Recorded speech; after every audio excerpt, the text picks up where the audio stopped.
Assalamualaikum warahmatullahi wabarakatuh.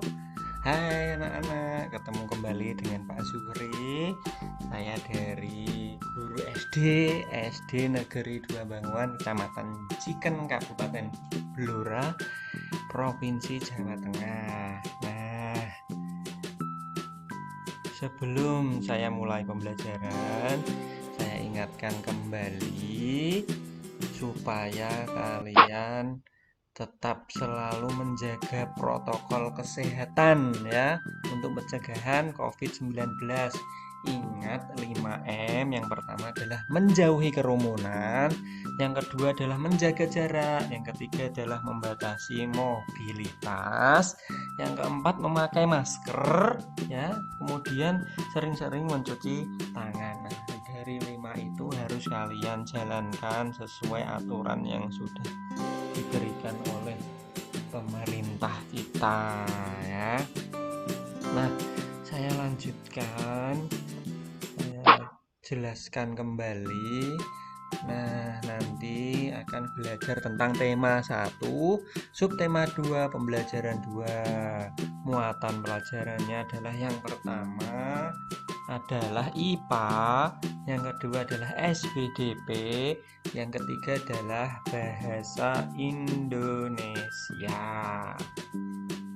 Nah, anak-anak,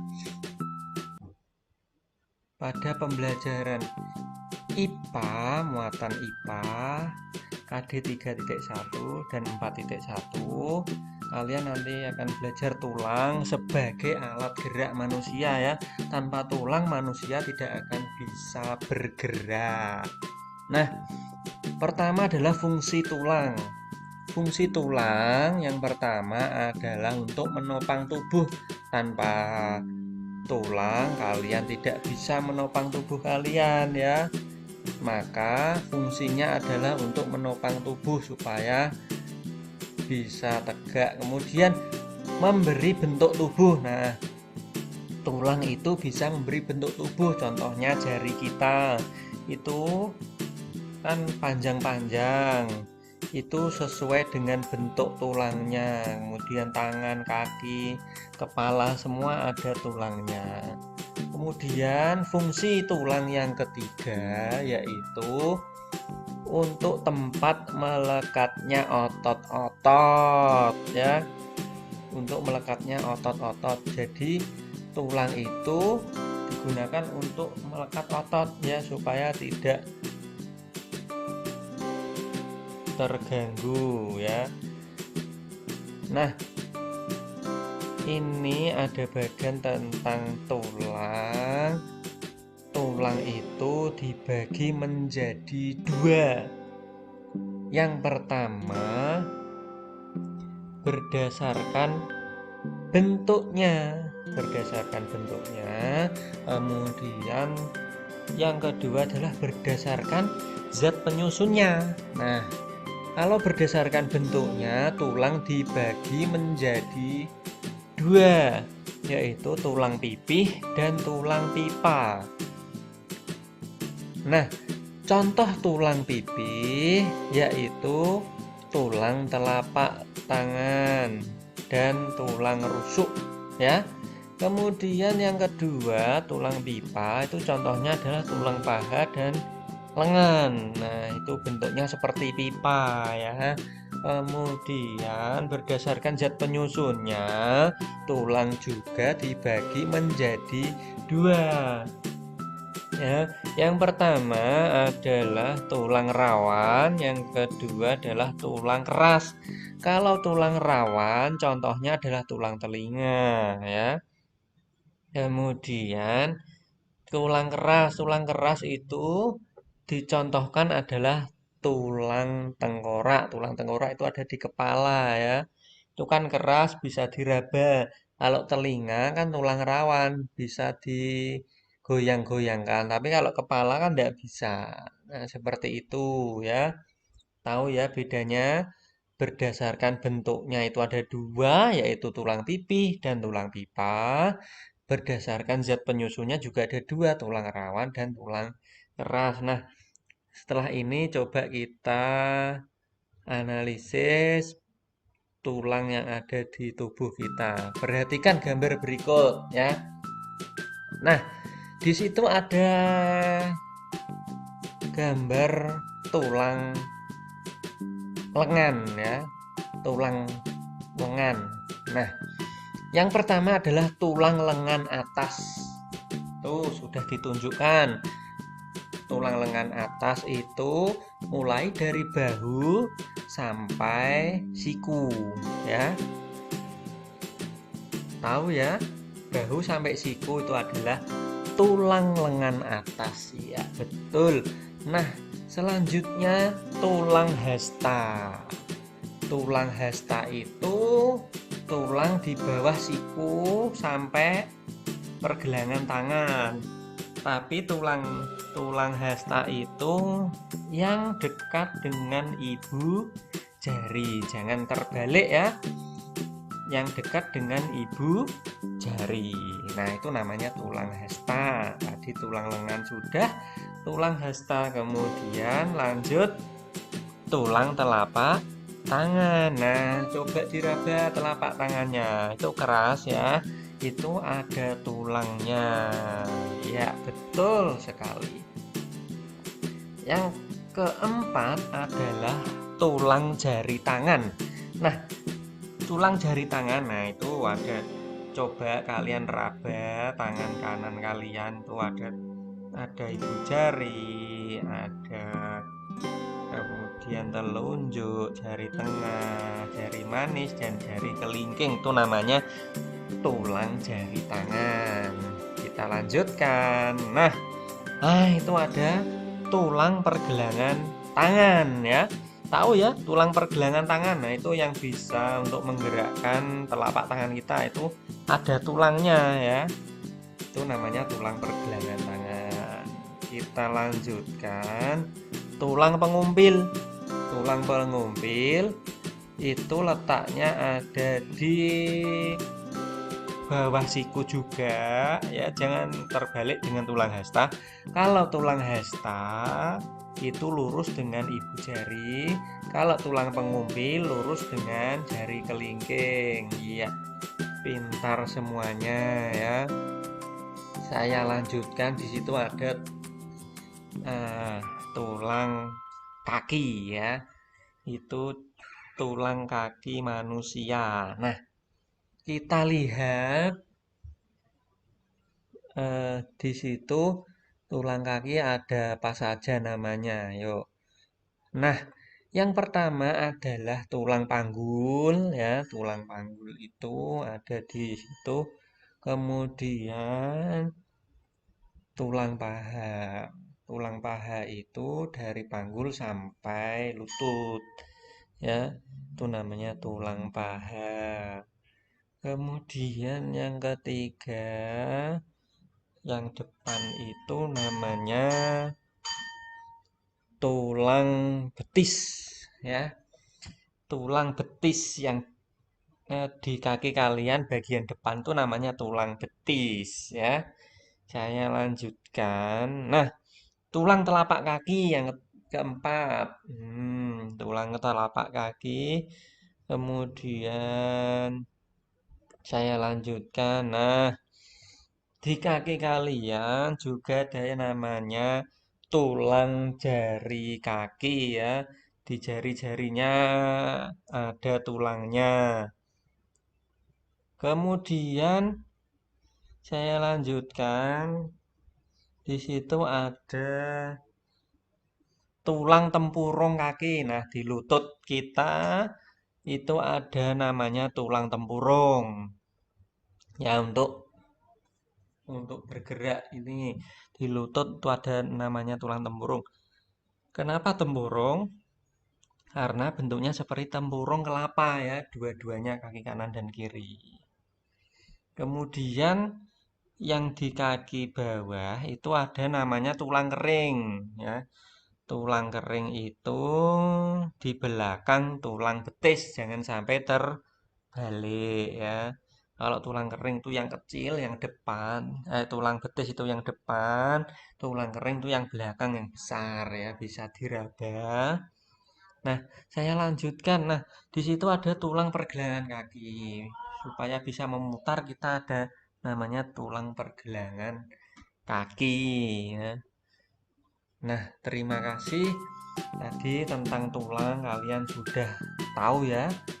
Tahu tahu tulang gerak manusia itu ada tangan, ada kaki. Nah, saya lanjutkan sekarang muatan SBDP. Muatan SBDP KD 3.1 dan KD 4.1. Nah, sekarang kita belajar tentang gambar cerita. Ada cover. Sekarang cover itu apa? Cover adalah tulisan dan gambar yang terdapat di halaman terdepan pada sebuah buku. Nah, tulisan dan gambar itu sangat menarik sekali ya. Kalau cover itu harus sesuai. Nah, gambar cerita pada cover harus mewakili isi dari buku tersebut. Ya, jangan berbeda ya. Covernya misalnya tentang buaya, isinya tentang kelinci ya, harus sesuai ya. Contoh. Kemudian cover buku harus memenuhi unsur-unsur berikut ini. Ya. Unsur yang pertama adalah jenis huruf pada judul menarik. Nah, jenisnya itu harus menarik, bisa dibaca jelas. Nah, kemudian menarik pembaca ya. Jangan tulisannya yang jelek, kecil ya, nanti yang melihat tidak mau untuk membaca ya. Kemudian yang kedua, kalimat penjelas judul, singkat dan mudah dipahami. Pertama, jenis hurufnya pada judul harus menarik. Kemudian yang kedua, kalimat penjelas judul, singkat dan mudah dipahami. Harus singkat dan mudah dipahami ya. Jangan panjang-panjang, jangan yang rumit ya. Kemudian yang ketiga, nama penulis. Nah, ini penting. Nama penulisnya siapa? Nah, di situ buku harus ada nama penulisnya ya. Kan hak cipta itu. Kemudian ada identitas penerbitnya. Siapa yang menerbitkan? Misalnya CV, Aneka Ilmu atau yang lainnya. Bisa seperti itu. Kemudian yang kelima, gambar yang menarik dan sesuai isi ya. Gambarnya itu harus menarik dan sesuai dengan isinya. Yang selanjutnya nomor 6, sinopsis isi buku pada cover belakang. Dalam pembuatan buku ya, itu harus ada sinopsisnya. Walaupun sedikit, itu harus dituliskan di cover belakang ya. Kemudian identitas buku pada punggung buku. Nah, punggung buku itu yang kecil ya, ada di tengah pada cover antara depan dan belakang ya. Cover depan dan belakang itu ada punggungnya. Itu dituliskan identitas buku ya. Nah, saya lanjutkan. Perhatikan contoh cover berikut. Di sini ada contoh cover ya. Di sini ada cover tentang buku pena, buku penilaian. Nah, kita analisis ya dari yang pertama. Oke, di punggung bukunya ini ya, ini punggung buku ya. Punggung buku ini tuh adalah identitas pada punggung buku ya. Identitasnya harus dituliskan di sini ya. Ini namanya punggung buku. Punggung buku terletak di antara judul dan cover belakang. Cover judul dan cover belakang. Kemudian yang kedua adalah nama penulis. Nah, di sini ada nama penulis. Namanya Iren ya. Di sini harus jelas Iren dan kawan-kawan ya. Kemudian ada kalimat penjelasnya. Nah, ini pulpena buku penilaian. Nah, itu merupakan kalimat penjelas, singkat dan jelas ya. Singkat dan jelas, ingat pokoknya ya, singkat dan jelas. Oke, saya lanjutkan. Judul bukunya ya, judul bukunya harus menarik, kemudian tulisannya besar, jelas ya, menarik dan jelas supaya yang membaca akan tertarik untuk membaca. Nah, menarik pembaca. Tadi sudah punggung buku, nama penulis, kalimat penjelas judul, kemudian judul buku. Saya lanjutkan, yaitu adalah gambar cover. Gambar cover ini harus menarik ya, gambarnya seperti ini ya, bagus sekali. Ini ada orangnya ya, sedang berinteraksi di taman, gambarnya sangat jelas, sangat menarik, menarik pembaca ya. Gambar cover harus ada ya. Kemudian identitas penerbit. Nah, itu ada identitas penerbitnya, ada di belakang ya. Ini ada identitas penerbitnya di sini, harus ada. Saya lanjutkan. Nama penerbitnya ya. Nama penerbitnya harus ada di sini. Ini nama penerbitnya ada di sini. Kemudian cover belakang.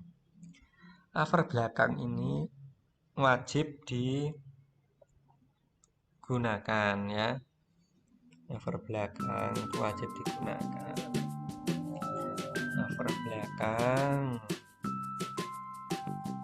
punggung, nah harus ada punggungnya. Dan cover depan itu wajib ya. Jadi cover itu harus lengkap ya. Dari yang pertama yaitu adalah identitas buku pada punggung buku, kemudian nama penulis, kemudian kalimat penjelas judul, kemudian judul buku, kemudian gambar cover, kemudian identitas penerbit, kemudian nama penerbit, cover depan, cover belakang, kemudian punggung. Nah, kalian harus sudah bisa ya, nanti kalian analisis buku siswa yang kalian punya. Di situ sudah komplit apa belum? Sudah sesuai dengan kaidah yang benar atau belum? Nah, terima kasih. Nah, sekarang mupel SBDP sudah saya jelaskan tentang cover ya, cover dan semua yang harus ada pada cover itu apa saja ya. Banyak sekali, harus sesuai dengan kaidah yang ada ya.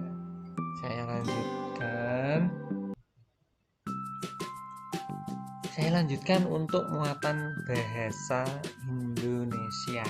Nah, di muatan bahasa Indonesia ini ada KD 3.1 dan KD 4.1.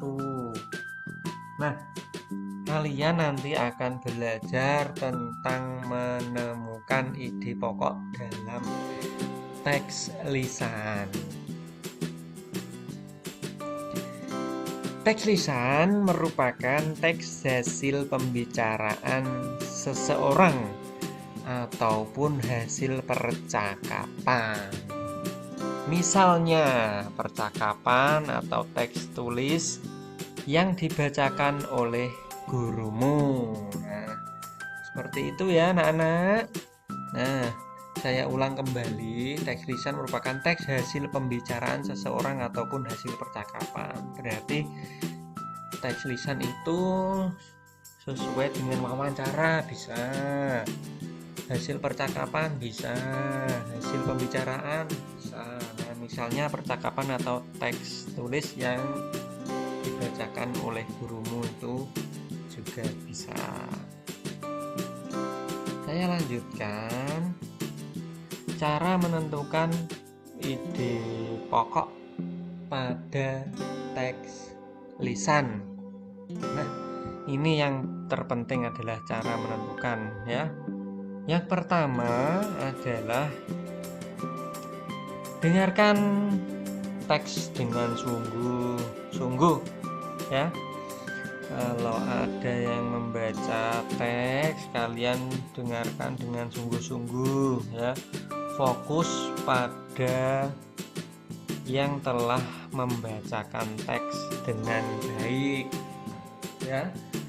Itu harus kalian dengarkan supaya tahu menentukan ide pokok pada teks lisan ya. Itu didengarkan dengan sungguh-sungguh. Kalau kalian tidak dengar dengan sungguh-sungguh, tidak akan bisa menentukan ide pokok pada teks lisan. Kemudian yang kedua, catatlah. Nah, catatlah permasalahan atau peristiwa yang dibicarakan dalam teks. Berarti harus dicatat ya, dicatat dengan baik. Setelah mendengarkan dengan baik, dengan sungguh-sungguh, dengan fokus ya, kalian harus mencatatnya ya, harus mencatat dengan baik ya. Tadi sudah, yang pertama adalah mendengarkan, yang kedua catat. Jangan lupa, ini adalah hal yang sangat penting untuk menentukan ide pokok pada teks lisan ya. Karena dalam menentukan ide pokok pada teks lisan itu harus dengan konsentrasi, maka setiap yang dibacakan oleh guru atau orang lain itu harus didengarkan dengan sungguh-sungguh, kemudian dicatat mana yang jadi permasalahan atau peristiwa yang penting. Itu dicatat semuanya ya. Kalau sudah dicatat, kemudian yang ketiga ya, cara menentukan yang ketiga adalah tentukan topik serta kalimat utama yang menjadi inti pembicaraan dari teks lisan ya. Ditentukan ya topiknya serta kalimat utama yang menjadi inti pembicaraan dari teks lisan. Itu semua harus dilakukan dengan sungguh-sungguh, dengan benar, dengan teliti ya. Karena kalau tidak teliti tidak akan bisa menentukan ide pokok dengan baik ya.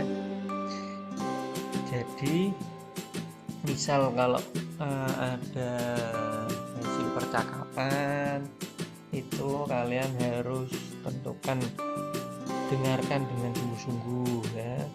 Saya ulang kembali, kemudian dicatat, dengar, catat ya. Yang pertama dengar, yang kedua catat. Catat apa? Catat permasalahan atau peristiwa yang dibicarakan dalam teks. Itu dicatat dengan baik. Kemudian tentukan topiknya itu serta kalimat utamanya yang menjadi inti pembicaraan dari teks lisan. Seperti itu ya. Saya rasa sudah, dan terima kasih sudah mendengarkan dengan baik, menyimak dengan baik. Semoga pada pembelajaran tema 1, subtema 2, pembelajaran 2 ini kalian bisa menerima ilmu dengan baik, bisa bermanfaat untuk kedepannya. Dan saya mohon maaf apabila ada kesalahan. Dan wabillahi taufik wal hidayah. Wassalamualaikum warahmatullahi wabarakatuh.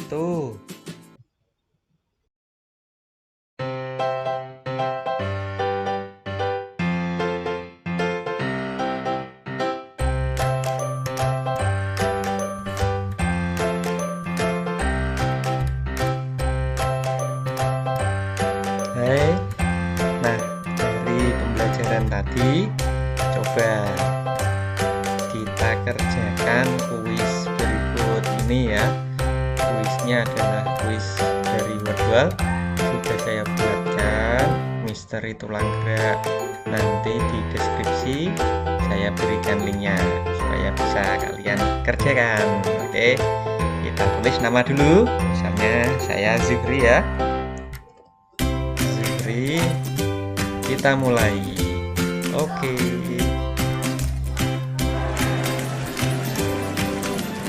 Nah, inilah kuisnya. Kita analisis dulu. Mana ini? Kita lihat gambarnya. Tulang lengan ya. Tadi sudah saya jelaskan. Nah ini gambar tulangnya. Iya, cari tulang lengan yang mana.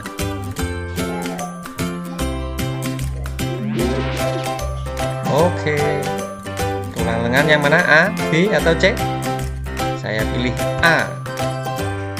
Yes, betul. Kita lanjut. Yang kedua adalah tulang hasta ya. Tulang hasta, mana tulang hasta?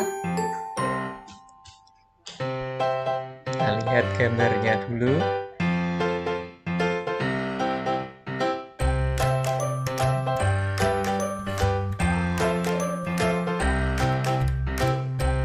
Tulang hasta, yuk.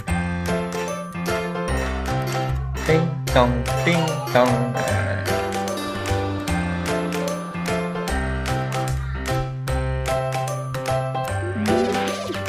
Mana tulang hasta? Tulang hasta itu yang lurus dengan ibu jari ya. Tadi sudah saya jelaskan A, B, C. B. Oke, betul lagi. Lanjut soal yang ketiga.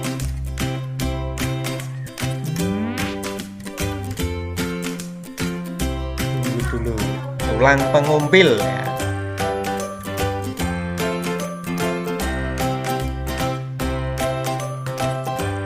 Tulang pengumpil. Kita cari yang benar yang mana. Oke.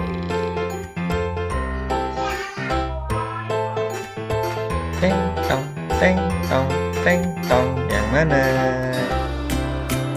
Itu habis. Jawab. Tulang pengumpil ya, berarti yang lurus dengan tadi hasta ibu jari, sekarang kelingking, lurus kelingking yang ini ya, yang C. Oke, betul lagi.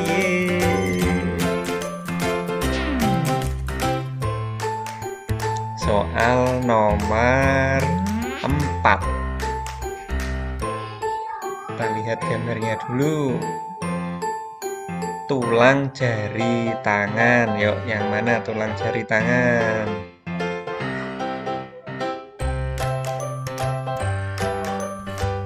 Tulang jari tangan. Yuk, kita lihat tulangnya sebelah mana. Teng tong, teng tong. Tulang jari tangan A atau B atau C? Pasti yang ada jari-jarinya. Oke. Iya, betul lagi.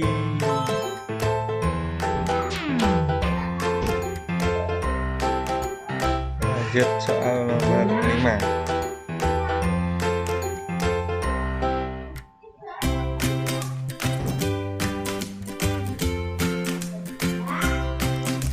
ada tulang paha. Kita cari tulang paha. Tulang pahanya di mana?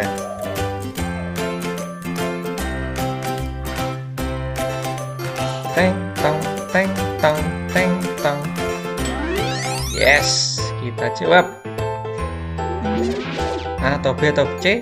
Tulang paha yang jelas adalah di atas lutut, di bawah pinggul. Yang B. Yeah. Oke. Kita lanjutkan. Soal nomor 6.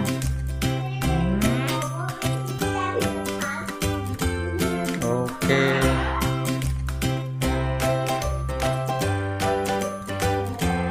Tulang jari kaki ya. Pasti yang ada jari-jarinya. Pasti yang C ya. Oke. Yuk, betul lagi.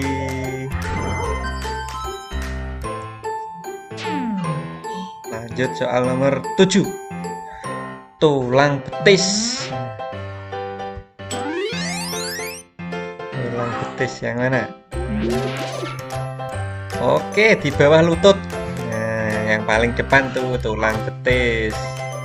Oke, yes, betul semuanya. Nah, kalian juga nanti harus bisa mengerjakan sesuai dengan yang saya berikan pembelajaran kali ini. Terima kasih, bye-bye.